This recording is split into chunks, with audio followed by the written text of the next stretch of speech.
Okay, we are working from the Course 2 textbook, and we are doing lesson 2.4, multiplying and dividing rational numbers. So that means we're multiplying and dividing positive and negative fractions and decimals. So we're pulling everything together. We're pulling together the fractions and decimals that you learned in 5th grade, the positives and negatives, the integers that you learned in 6th grade. We're going to have to remember how to do the conversion C, how to turn a mixed number into an improper fraction. We're pulling all of that together today. So our first problem is -2/7 times 1/3. Let's talk about 5th grade math. 2 times 1, I'm going to multiply my numerators first. 2 times 1 is 2. Then I multiply my denominators. 7 times 3 is 21. Now I pay attention to my signs. I have a positive and a negative. I'm multiplying a positive and a negative. So is my answer positive or negative? Negative. Okay, so this is multiplying fractions, and we have to pay attention to the signs. Now we have 2/3 times 4 and 1/5. Okay, this is a mixed number, and I don't like multiplying mixed numbers. So I'm going to convert this, my conversion C. 5 times 4 plus 1. So 5 times 4 plus 1 equals 21/5. So 2/3 times this became this, 21/5.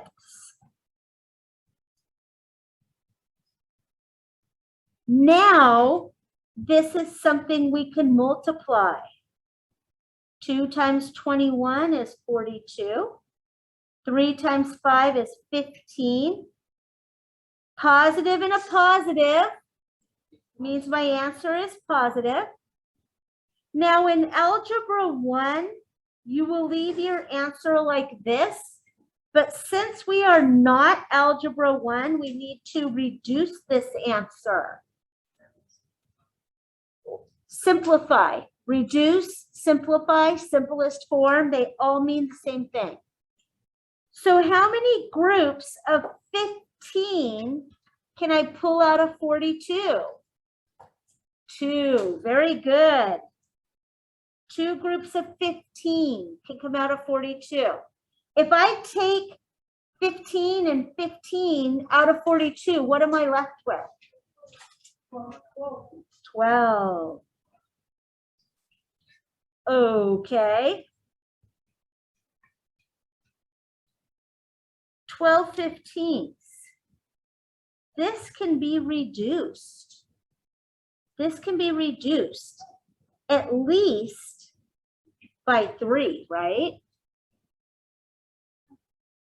So I have 2. 12 divided by 3 is 4. 15 divided by 3 is 5.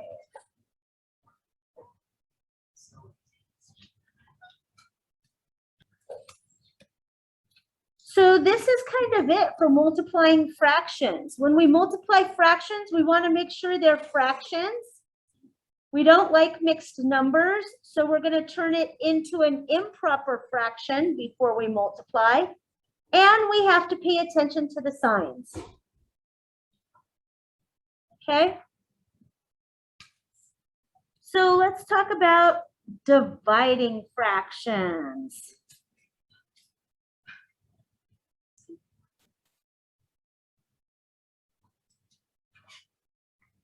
-1/2 divided by 4/9. Okay, I don't like to divide fractions. I'm going to turn this into something I do know how to do. I'm going to turn this into a multiplication problem. So my -1/2 is going to come straight down.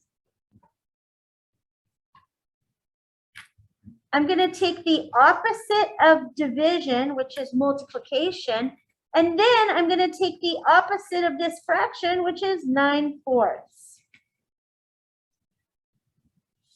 So we're taking the inverse of division, which is multiplication, and then we're taking the reciprocal of the second number, which is 9/4.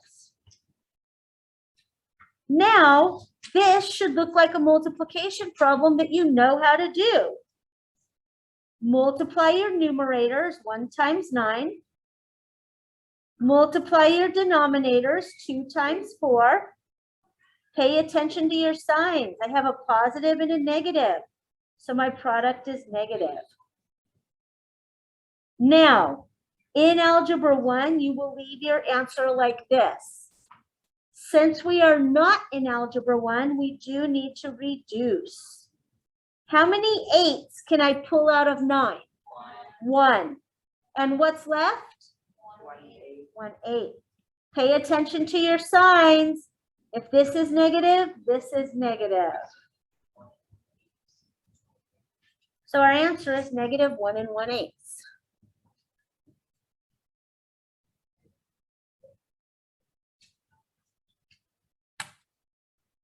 But life does not stay that simple, because the book's going to give us a problem like this. -5 1/5 divided by 2 1/3. They're really throwing it at us here, aren't they? Mixed number divided by a mixed number. My first step is to turn everything into fractions. I'm not skipping any steps. My first step is to turn them into fractions. So I need to convert this. 5 times 5 plus 1 is 26/5. Keep your sign. I'm still working with division. I'm converting. I'm not turning it into a multiplication problem yet. Now I need to convert this. 3 times 2 plus 1, 7/3. So my first step was to convert everything to fractions. I've done that. Now I can turn it into a multiplication problem. So my first fraction comes straight down. I'm going to take the inverse of division and the reciprocal of my second fraction. Don't skip this step, because a lot of kids will change this division problem to multiplication, then convert this to 7/3. And you will get the wrong answer. It is not times 7/3. It is times 3/7. Okay, that's the number one mistake most kids make. Instead of writing this out first, they convert it, they change it before they've converted everything. Okay, so now let's multiply 26 times 3. If you need to use a calculator, you can. That's fine. 78. 6 times 7. Oh, 5. Sorry, this is a 5. 5 times 7 is 35. Pay attention to your signs. I have a positive and a negative, so my product is negative. Okay, how many 35s can I pull out of 78? 2. So 35 and 35 is 70. If I pull 70 out of 78, what am I left with? 8 35ths. Pay attention to your signs. Don't forget your signs.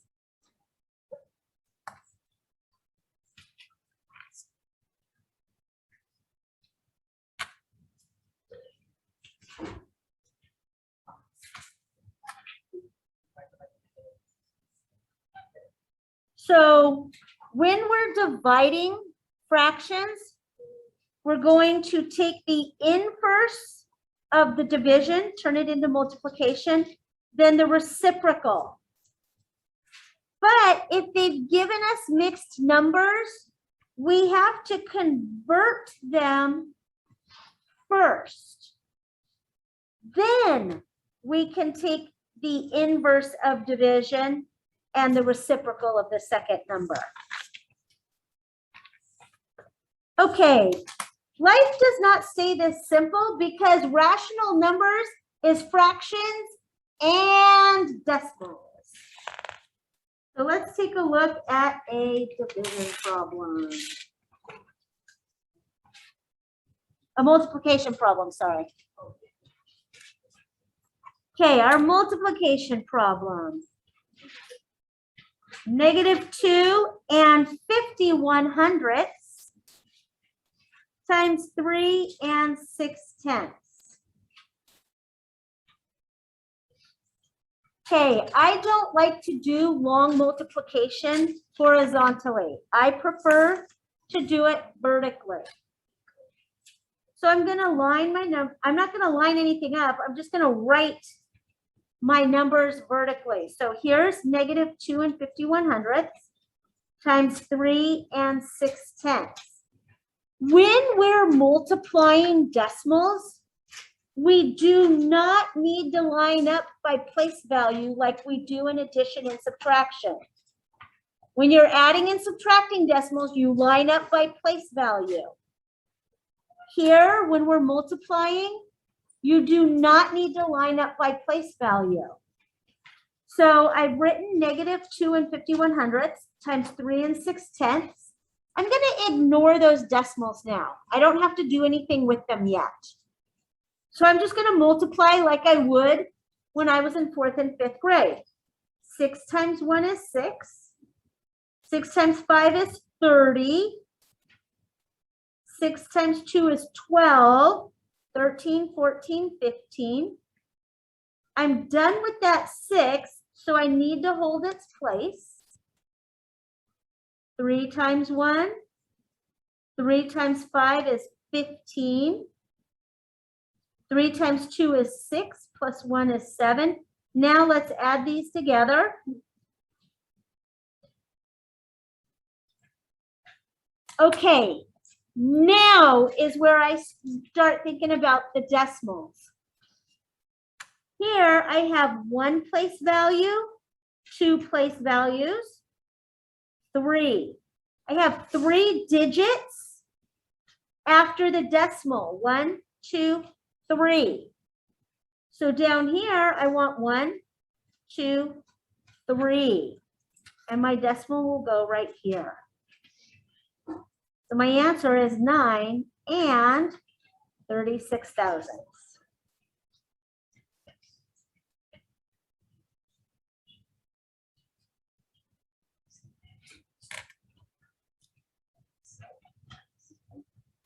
I've got one more example, and I think you'll see this one on your assignment.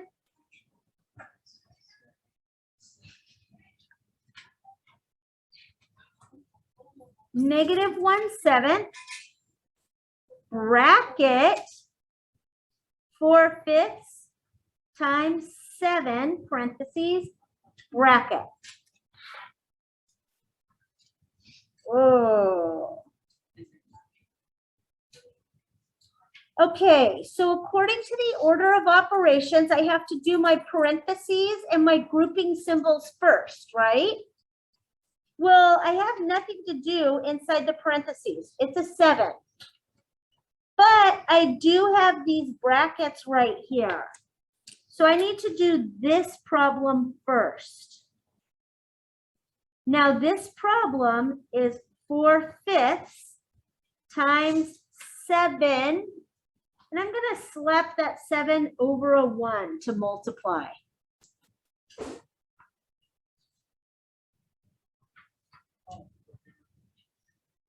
So 4 times 7 is 28. 5 times 1 is 5. Slap it over the set, slap a 1 underneath that 7 so that you can multiply. So all of this, I'm going to keep my bracket, 28/5.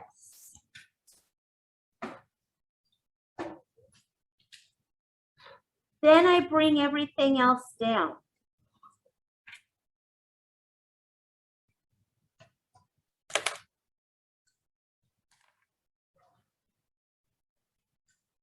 So this is my next problem. Right here. So 1 times 28 is 28. 7 times 5 is 35. Pay attention to the sign. Now, in Algebra 1, you can leave your answer like this. You might want to reduce it. You can leave it that way. They're kind of large numbers to work with. I would reduce it. We can reduce this by 7. So negative 28 divided by 7 is negative 4. 35 divided by 7 is 5.